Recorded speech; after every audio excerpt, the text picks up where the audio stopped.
Hello बच्चों, आज हम बीए सेकेंड ईयर में अमेरिका के राष्ट्रपति का निर्वाचन पढ़ेंगे। निर्वाचन यानी किस प्रकार से उनका अमेरिका में निर्वाचन, अमेरिका के राष्ट्रपति का निर्वाचन होता है। तो ये पढ़ने से पहले थोड़ा सा परिचय दे दे कि राष्ट्रपति का पद यानी राष्ट्रपति का पद कैसा होगा। राष्ट्रपति का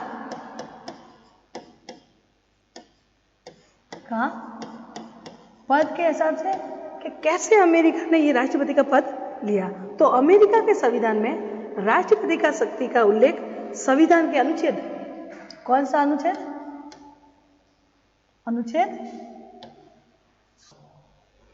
तो अनुच्छेद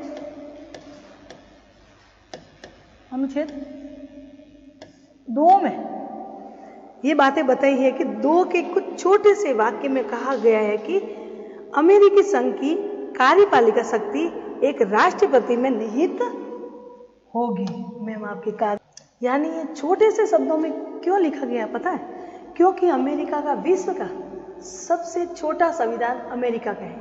तो इतने विश्व का सबसे बड़ा संविधान भारत है। तो भारत में छोटी छोटी बातों को लिखा गया है, लेकिन अमेरिका में अनुच्छेद 2 में छोटी सी बात लिखी है कि अमेरिका संघ की कार्यपालिका शक्ति एक राष्ट्रपति में निहित होगी। क्यों? क्योंकि वहां राष्ट्रपति में क्यों होगी? क्योंकि भारत ने तो अपनाया संसदात्मक व्यवस्था। संसदात्मक व्यवस्था क्या होता है कि प्रधानमंत्री वास्तविक और राष्ट्रपति नाम मात्र का होता है। लेकिन अमेरिका ने क्या अपनाया? अध्यक्षात्मक व्यवस्था, अध्यक्षात्मक शासन व्यवस्था अपनाई है। इसलिए वहां पे वास्तविक कौन होता है? राष्ट्रपति। इसलिए उनकी शक्ति ज्यादा है। अब है संविधान के इस वाक्य में राष्ट्रपति की स्थिति स्पष्ट नहीं होती। वस्तुतः कोई भी महत्वपूर्ण संस्था वैसी नहीं रहती जैसी कानून उसे बनाता है। यह कथन सबसे अधिक प्रमुख रूप से अमेरिका राष्ट्रपति के संबंध में कहा जा सकता है। फिलाडेल्फिया सम्मेलन के सदस्य नागरिक अधिकार तथा स्वतंत्रता और राज्यों की सत्ता को बनाए रखने के लिए बहुत कुछ इच्छुक थे। यानी हमारे यहाँ संविधान सभा ने ये बनाया, क्या बनाया? संविधान। और वहां पे किस जगह पे? फिलाडेल्फिया, वहां पे फिलाडेल्फिया यानी फिलाडेल्फिया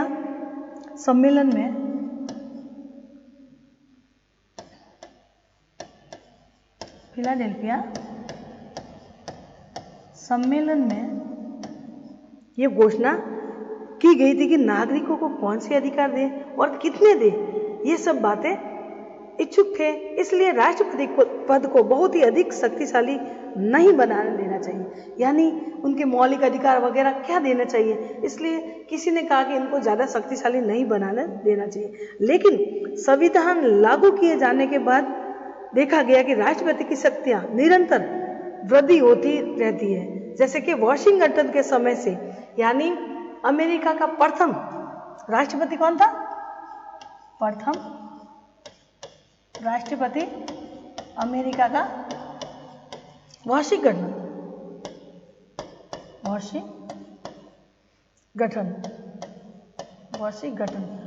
इनके नाम से ही वहां की अमेरिका की राजधानी प्रथम राष्ट्रपति था। तो वॉशिंगटन के समय से लेकर अब तक प्रत्येक राष्ट्रपति पदधारी ने इसे अधिक शक्तिशाली बनाने का योग दिया। और आपने भी कहा है कि अमेरिका का राष्ट्रपति संसार में सबसे महान शासक कहलाता है। तो इसके लिए हम कह सकते हैं कि ये कह सकते हैं कि राष्ट्रपति के पद और इस तरीके से उनकी पद की शुरुआत हुई। लेकिन राष्ट्रपति की योग्यता क्या होगी, ये सब में सवाल उठ रहा था। अमेरिका के जो फिलाडेल्फिया सम्मेलन में ये बातें चल रही थी कि राष्ट्रपति पद के लिए योग्यता क्या होनी चाहिए। तो सबसे पहले तो है उनके भी राष्ट्रपति योग्यता का उल्लेख संविधान के अनुच्छेद 2 और उपधारा 1 में, उपधारा एक में किया गया, एक में किया है। यानी कि अनुच्छेद 1 और धारा उपधारा में यह बताया गया है कि अमेरिका के राष्ट्रपति की योग्यता क्या होगी। तो अमेरिका का राष्ट्रपति की योग्यता के लिए पहला तो है वह जन्म से ही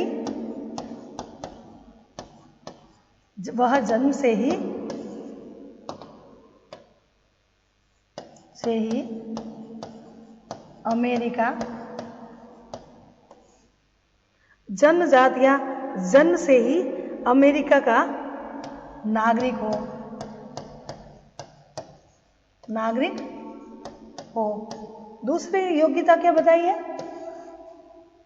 दूसरी बताई है कि उसकी आयु कम से कम 35 वर्ष, कम से कम 35 वर्ष हो, 35 से ऊपर कह सकते हैं। उसकी आयु सीमा कम से कम कितनी होनी चाहिए? आयु सीमा 35 वर्ष। हमारे भारत में भी ये बात रखी है कि उसकी आयु 35 वर्ष से कम न हो। इस प्रकार से उन्होंने अमेरिका के ये 2 बताई है, इसके अलावा और भी है।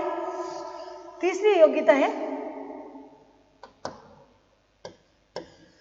योग्यता है कि वह संयुक्त राष्ट्र अमेरिका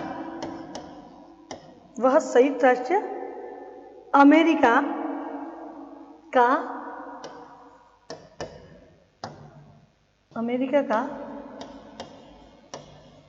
14 वर्ष तक निवासी रहा हो,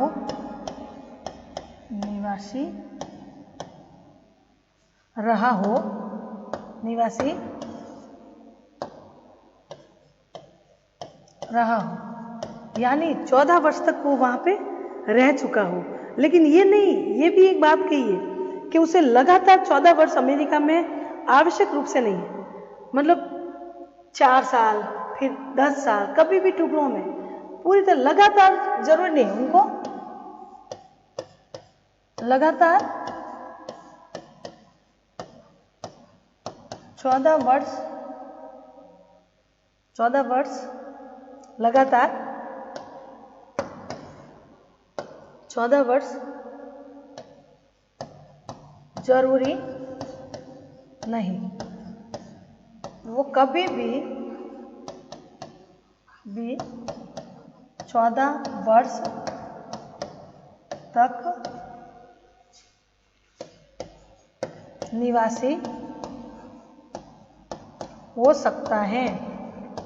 कहने का मतलब कि ये नहीं कि उनका 14 वर्ष तक रहना आवश्यक है, मतलब कुल मिलाकर अपने जीवन में 14 वर्ष अमेरिका में व्यतीत किए हुए होने चाहिए। इस प्रकार से उनकी ये व्यवस्था हो जाती है अमेरिका के राष्ट्रपति की योग्यता। अब उनके वेतन भत्ते भी $50 लाख और भी बढ़ते गए हैं। इसके अलग अलग जैसे भी समय वेतन भत्ते वगैरह दिए जाते हैं, तो अब उनके डॉलर के हिसाब से उनको दिए जाते हैं। अब उनकी है उन्मुक्तियां, यानी उनकी उन्मुक्तियां क्या क्या उन्मुक्तियां वो कर सकता है, ये बात उन्होंने अमेरिका के संविधान में बताई गई है। तो उन्मुक्तियां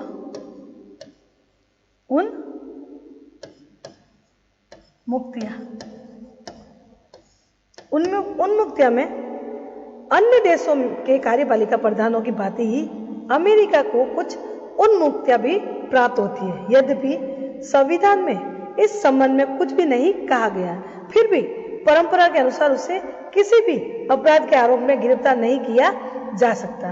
यानी अमेरिका के राष्ट्रपति को अपराध के रूप में जो अगर वो है पद पर है तो उनको गिरफ्तार नहीं किया जा सकता। और इसके अलावा परमादेश या आदेश भी जारी नहीं कर सकता। यानी उन मुक्तियों में उनके किसी के खिलाफ परमादेश या आदेश उनके खिलाफ जारी नहीं कर सकते, न ही उनको कटहरे में खड़ा कर सकते हैं। इसके अलावा उसे किसी न्यायालय में साक्षी या फिर साक्षी या प्रतिवादी यानी कोई भी व्यक्ति या कोई भी मंत्री वगैरह किसी के भी बारे में वो साक्षी नहीं हो सकता, वो अपना गवाह नहीं दे सकता, क्योंकि उसे किसी न्यायालय में साक्षी या प्रतिवेदन के रूप में उपस्थित होने के आदेश नहीं दिए जा सकते। केवल सीनेट वहां की क्या कहा जा सकता है, वहां संसद को क्या कहा जा सकता है, संसद को वहां क्या कहते हैं, कांग्रेस संसद को कहा जा सकता है अमेरिका में। और प्रतिनिधि सभा को लोकसभा और सीनेट को राज्यसभा कहा जा सकता है। तो ये कुल मिलाकर वो उपस्थित या किसी न्यायालय में अपना क्या साक्षी नहीं बन सकता। इसके अलावा केवल सीनेट में उसे महाभियोग के समय बुलाया जा सकता है। राष्ट्रपति अपने स्वयं के मन से किसी न्यायालय में साक्षी के रूप में उपस्थित हो सकता है। कहने का मतलब जब वो किसी के खिलाफ महाभियोग लगाए या सीनेट यानी राज्यसभा राष्ट्रपति के खिलाफ या उनके ऊपर आरोप लगाए महाभियोग, तब उनको बुलाया जा सकता है, लेकिन अपने मन से स्वेच्छा से न्यायपालिका में साक्षी के रूप में उपस्थित हो सकता है। उनको बुलाया नहीं जा सकता, यानी किसी व्यक्ति या किसी मंत्री द्वारा बुलाया नहीं जा सकता साक्षी के रूप में, लेकिन खुद वो साक्षी बनकर खुद वो उपस्थित हो सकता है। इस प्रकार से उनकी उन्मुक्तियां देखी जा सकती है। अब एक कार्यकाल, अमेरिका के राष्ट्रपति का कार्यकाल में उनकी, हमारे भारत में तो उसके राष्ट्रपति का कार्यकाल कितना है, 5 वर्ष, लेकिन अमेरिका के कार्यपालिका में उनका वर्ष है 4 वर्ष। यानी कि फिलाडेल्फिया सम्मेलन में राष्ट्रपति पद के कार्यकाल पर बहुत अधिक मतभेद थे। अंत में पर्याप्त वाद विवाद द्वारा बाद में संविधान के अनुच्छेद 2 की उपधारा 1 में निश्चित किया गया है कि राष्ट्रपति का कार्यकाल 4 वर्ष होगा तथा पुनर्निर्वाचन पर कोई प्रतिबंध नहीं होगा, यानी राष्ट्रपति वापस 2 बार चुना जा सकता है।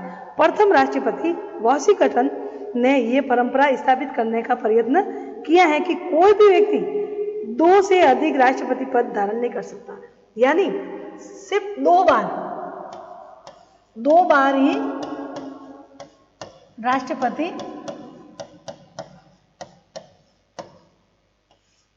ही राष्ट्रपति अमेरिका में बन सकता है। कहने का मतलब 2 बार ही सिर्फ बन सकता है, ये वॉशिंगटन ने पहले कहा था।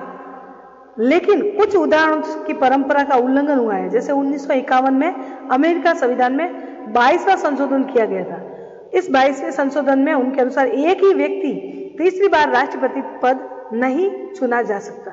इसके साथ ही यदि कोई व्यक्ति जब राष्ट्रपति पद पर कार्य कर रहा था तभी राष्ट्रपति पद रिक्त हो गया था, उस समय उससे द्वारा राष्ट्रपति पद पर कार्य किया गया, यानी संशोधन तो किया गया कि 2 बार ही राष्ट्रपति बनेगा, लेकिन तीसरी बार इसलिए बना कि 22वें संशोधन में ये हुआ कि एक व्यक्ति तीसरी बार पद इसलिए चुना गया कि उसके साथ ही कोई भी व्यक्ति उपराष्ट्रपति पद का कार्य कर सकता है, तभी राष्ट्रपति पद रिक्त हो जाएगा। ये कहा गया कि वो राष्ट्रपति वापस उपराष्ट्रपति के पद हासिल कर सकता है। ये कहने का मतलब कुछ बात आई है। तो 22वें संशोधन के अनुसार एक ही व्यक्ति तीसरी बार राष्ट्रपति पद नहीं चुना जा सकता। इसके साथ ही यदि कोई व्यक्ति जब उपराष्ट्रपति पद पर कार्य कर रहा था तभी राष्ट्रपति पद रिक्त हो गया था और उस समय उसके द्वारा राष्ट्रपति पद पर कार्य किया गया था, यानी वो उनका फ्री तो हो गया था उनका कार्यकाल, वो उपराष्ट्रपति बना, लेकिन दूसरा कोई तीसरी बार बन गया था कुछ समय के लिए। जैसे कि फ्रेडरिक रूजवेल्ट का निधन होने पर ट्रूमैन 2 बार हो चुका था, तो कैनेडी उनका भी निधन होने पर लिंकन जॉनसन द्वारा पद धारण किया गया तो उसका कुल कार्यकाल 10 वर्ष से अधिक नहीं हो सकता। इसी संशोधन के अनुसार युद्ध काल में कांग्रेस के द्वारा यानी संसद के द्वारा राष्ट्रपति से चुनाव लड़कर तीसरी बार राष्ट्रपति पद धारण करने के लिए आग्रह किया गया।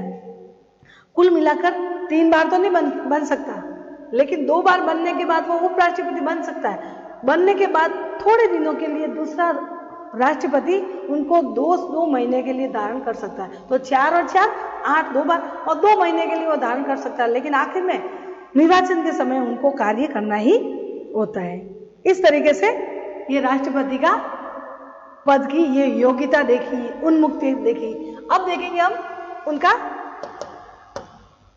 अमेरिका के राष्ट्रपति का निर्वाचन, यानी निर्वाचन कैसे होता है इसके बारे में। तो राष्ट्रपति के निर्वाचन में पहले थोड़ा ब्रिटिश का देख ले। ब्रिटिश राजनीति का सर्वाधिक आकर्षक तत्व यदि सम्राट का पद है, यानी ब्रिटिश में क्या है, वहां पे वंशानुगत राष्ट्रपति चुना जाता है। वहां पे प्रत्यक्ष या अप्रत्यक्ष द्वारा चुना नहीं जाता, लेकिन वहां संसदात्मक व्यवस्था है। तो संसदात्मक व्यवस्था में क्या होता है बच्चों?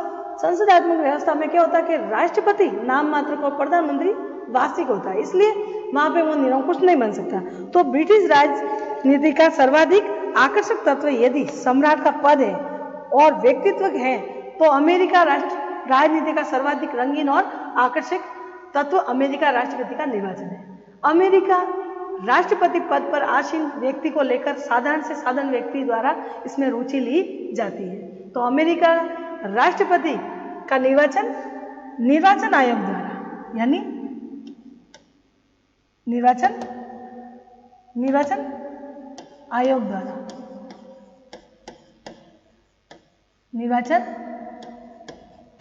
आयोग द्वारा किया जाता है, न तो प्रत्यक्ष न अप्रत्यक्ष।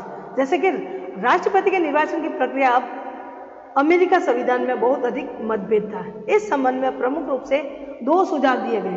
पहला तो सुझाव यह था कि राष्ट्रपति जनता द्वारा प्रत्यक्ष रूप से निर्वाचित हो, ये सुझाव था, ठीक है ना, ये माना नहीं जाए, सुझाव था, किंतु सभा द्वारा इसे अस्वीकार कर दिया गया, क्योंकि प्रत्यक्ष निर्वाचन राजनीतिक दलबंदी में फंसे बिना संभव नहीं था। यानी वो प्रत्यक्ष या एक तो शक्तिशाली और वो राजनीति में दलबंदी में फंस सकता है, 2 दल ही है वहां, तो दलबंदी में फंस सकता है। और संविधान निर्माता राजनीतिक दलबंदी को देश के लिए घातक मानते थे तथा कम से कम देश की कार्यपालिका के प्रधान में दलबंदी से बाहर रखना चाहते थे। दूसरा सुझाव था कि राष्ट्रीय व्यवस्थापिका राष्ट्रपति का निर्वाचन करे, यानी संसद द्वारा निर्वाचित हो, किंतु इससे भी दृष्टि से उचित नहीं समझा। क्यों?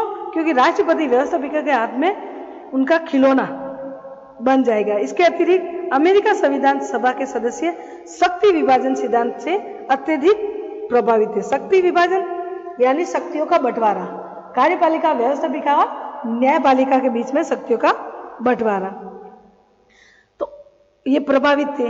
ये पद्धति शक्ति विभाजन के विरुद्ध थी, क्योंकि इससे अगर ऐसा किया व्यवस्थापिका के प्रति उनके द्वारा चुना गया तो फिर बाद में इनके विरुद्ध हो जाएगा, किसका? शक्ति विभाजन के विरुद्ध, क्योंकि जो व्यवस्थापिका का है वो राष्ट्रपति को मानना पड़ेगा। संविधान सभा के द्वारा अंत में यह निश्चित किया गया कि राष्ट्रपति का निर्वाचन जनता द्वारा अप्रत्यक्ष रूप से हो। इस अप्रत्यक्ष निर्वाचन के अंतर्गत जनता द्वारा एक निर्वाचन मंडल का चुनाव होता है।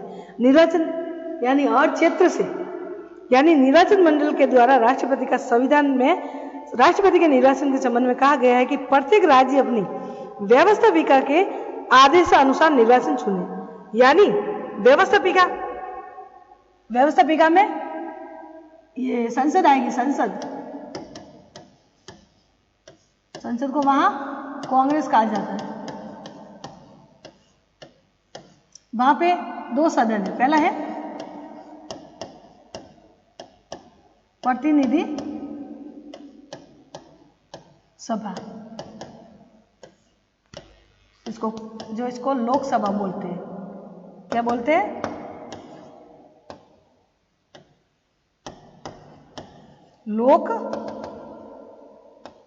लोकसभा बोलते हैं इनको। लोकसभा को वहां प्रतिनिधि सभा। दूसरा है सीनेट, सीनेट जो राज्यसभा। ये बात कही गई है। तो इसमें शक्ति विभाजन के द्वारा इन्होंने ये कहा गया कि निर्वाचन मंडल बनाया जाए। निर्वाचन मंडल कैसे? कि इसमें राष्ट्रपति निर्वाचन जनता द्वारा, अप्रत्यक्ष द्वारा, लेकिन इसमें यह कहा गया है कि निर्वाचन मंडल के द्वारा राष्ट्रपति का संविधान में राष्ट्रपति के निर्वाचन के संबंध में कहा गया है कि प्रत्येक राज्य अपनी व्यवस्थापिका के आदेशानुसार निर्वाचन चुने, जिसकी संख्या उस राज्य की सीनेट और प्रतिनिधि सभा, सीनेट और प्रतिनिधि सभा के प्रतिनिधियों के बराबर हो। यानी केंद्र में सीनेट और राज्यसभा है। सीनेट यानी राज्यसभा और प्रतिनिधि सभा यानी लोकसभा। जितनी जनसंख्या उनकी है, संख्या जैसे कि प्रतिनिधि सभा की कितनी संख्या है और सीनेट की कितनी केंद्र में, वैसे के वैसे राज्यों में से भी वैसे ही लिए जाए, वैसे ही सदस्य लिए जाए। तो ये किसको सौंपा गया? प्रतिनिधि सभा और सीनेट के। हर राज्य से इतने सदस्य वो लिए जाएंगे। पूरा का पूरा राज्य उनको वोट नहीं देंगे, वो निर्वाचन सदस्य द्वारा चुना जाएगा। समय आने पर निर्वाचित अपने अपने राज्य में एक स्थान पर एकत्रित हो और लिखित रूप से अपने मत दो, यानी 2 मत देने हैं। एक 2 राष्ट्रपति खड़े तो दोनों वोट वो एक राष्ट्रपति को भी दे सकता है, अलग अलग भी दे सकता है। व्यक्तियों दे, यानी 2 वोट व्यक्तियों दे सकता है, जिसमें से कम एक उस राज्य का निवासी न हो, यानी वो वोट दे तो उस राज्य का निवासी न हो। कौन वो व्यक्ति? जिस राज्य को ओर से वे निर्वाचन नियुक्त किए गए, उसके बाद मतों को एक पेटिका के मुहर लगाकर सीनेट के अध्यक्ष के पास भेज दिया जाए, जो कांग्रेस के दोनों सदस्यों की उपस्थिति में उसे गिनकर परिणाम घोषित किया जाएगा। जिस व्यक्ति को सबसे अधिक मत प्राप्त हो, यानी ये भी ऐसा नहीं कि एक वोट के या ज्यादा वोट, वो भी आंकड़ा परसेंट, यानी इतने परसेंट वोट लाएगा तभी वो जीता, बहुमत इतना लाएगा वो ही माना जाएगा, तो वह राष्ट्रपति निर्वाचन होगा। बस शर्त है कि उन्हें मतों को पूर्ण रूप से बहुमत भी प्राप्त हो। उससे कम वाले व्यक्ति उसी प्रकार बहुमत पाने पर उपराष्ट्रपति निर्धारित होगा। यानी दोनों में से जो ज्यादा और बहुमत प्राप्त कर दिया वो तो होगा राष्ट्रपति, और जो कम लाए वोट वो बन जाएगा उपराष्ट्रपति। इस प्रकार से संविधान द्वारा की गई व्यवस्था में संशोधित किए गए व्यवहार में यह पद्धति नितांत परिवर्तन हो गई है। क्रमशः पहला है, संविधान के अंतर्गत राष्ट्रपति और उपराष्ट्रपति के लिए एक साथ मत की व्यवस्था की गई, लेकिन 1880 में इस संबंध में कठिनाई उत्पन्न हुई। अतः संविधान में 12वें संशोधन द्वारा दोनों के लिए अलग अलग मतदान की व्यवस्था की गई। इस प्रक्रिया से दूसरा परिवर्तन कि 23वें संविधान संशोधन द्वारा इस संविधान के द्वारा कोलंबिया जिले को भी निर्वाचन मंडल में 3 सदस्य चुनने का अधिकार दिया गया है। यद्यपि कोलंबिया जिले को कांग्रेस में प्रतिनिधित्व प्राप्त नहीं है, क्योंकि कोलंबिया एक जिला है, वो राज्य नहीं है। इसलिए कोलंबिया से भी मान लिया गया, कोलंबिया से भी 3 सदस्य लिए जाए, क्योंकि राज्य में से लिए गए, लेकिन बाद में ये 1900 जोड़ा गया है, ये 1980 में कि कोलंबिया को भी लिया जाए 23वें संशोधन द्वारा। इस प्रकार वर्तमान में निर्वाचन मंडल के 138 सदस्य निर्वाचन मंडल है। धीरे धीरे कोलंबिया के भी लेने लगे तो 3 और बढ़ गए, कुल मिलाकर 335 सदस्य है। 435 सदस्य प्रतिनिधि सभा के और 100 सदस्य सीनेट के। इस तरीके से राष्ट्रपति का चुनाव किया जाता है। ठीक है बच्चों, कल हम पढ़ेंगे राष्ट्रपति के उम्मीदवारों के लिए मनोनीत क्या है, उपराष्ट्रपति का मनोनीत कैसा होता है, और राष्ट्रपति की शक्तियां कैसे बहुमत मिलता है, ये सब हम कल पढ़ेंगे। ठीक है बच्चों, बाय।